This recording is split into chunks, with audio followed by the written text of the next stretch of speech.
Hi guys, my name's Brandon from Brandon Goes Traveling, and welcome to my channel. My job is to help you get out there, explore, see the world, and answer any questions that you might have on your upcoming adventures.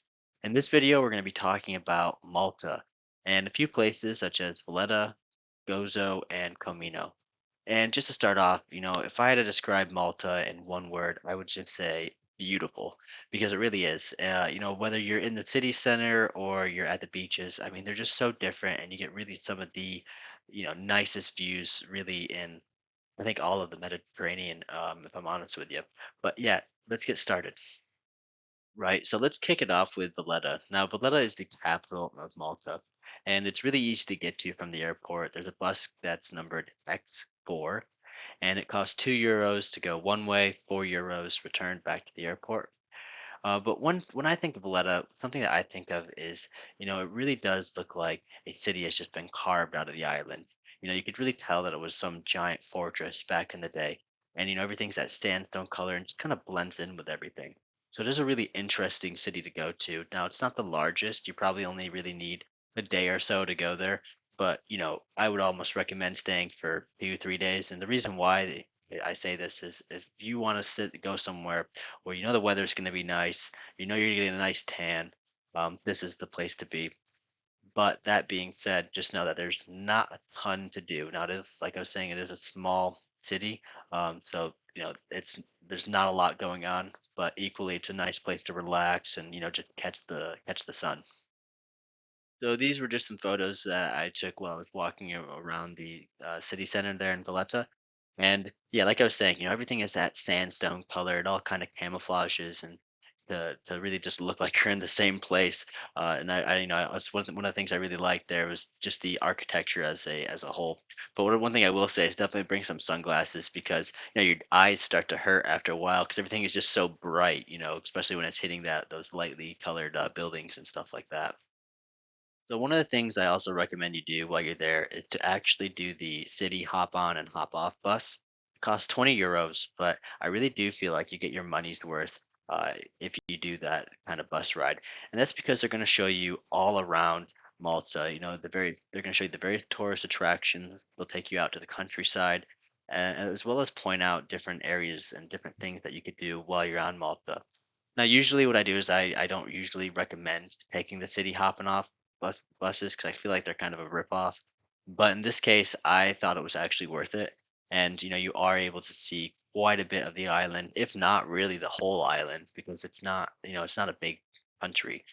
So definitely recommend checking that out and doing the bus tour if you can. So one of the things you have to do if you go to Malta is to do one of these boat tours because they are definitely worth the money. Man, they show you everything. And it was only, I think, €40 to go to a few different islands, and it included drinks as well. Now, I have seen them cheaper, I have seen them more expensive. It just depends really on what you want in the tour and kind of what you're looking for. But on my specific tour, we just chose to go to Gozo and Comino, which I'll get to in here in a bit. So yeah, this photo is just kind of showing you, some of the views we had while we are on the boat.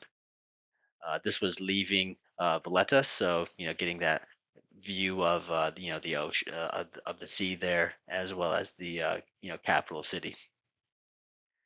So this was my favorite place in all of Malta that I've been to so far, and that was Gozo. I mean, this water, it was so crystal clear and blue. And I went and I believe it was February, and I'm still, warm enough to swim. You're able to get off and jump into these caves and swim around. So definitely recommend doing the boat tours, and if nothing else, at least going to Gozo. So just another photo here of Gozo, of kind of what you're looking at. Like I said, you are able to go swimming. Obviously, you got to be careful because there are jaggedy rocks, but nevertheless, it's still worth doing if you do find a safe spot to go swimming. Again, this was one of the pools that you're able to see, and you can see this guy down there. He's swimming, having a good time. But yeah, likewise, uh, I did the same thing while I was there. So yeah, definitely recommend hopping in if you can. So bring your bathing suit for sure. And yeah, another place we went to, which was Camino, again, another lovely island.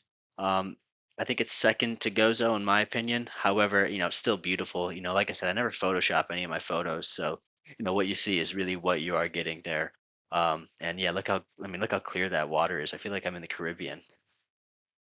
So again, this is just another swimming area that you can, jump in at there on Comino. Yeah, again, another beautiful spot here. And I know I keep kind of inundating you with photos, but yeah, just I mean, it was just so beautiful. Like, I really can't describe it. Looking at these pictures and making this presentation has really made me actually want to go back to Malta.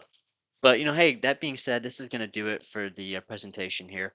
If you have any questions, please feel free to drop them below. If you've been to Malta, and I missed something, do let me know. And yeah, if you want to see a video on anything else, do give me a shout. But please give me a like and subscribe, and I'll see you next time.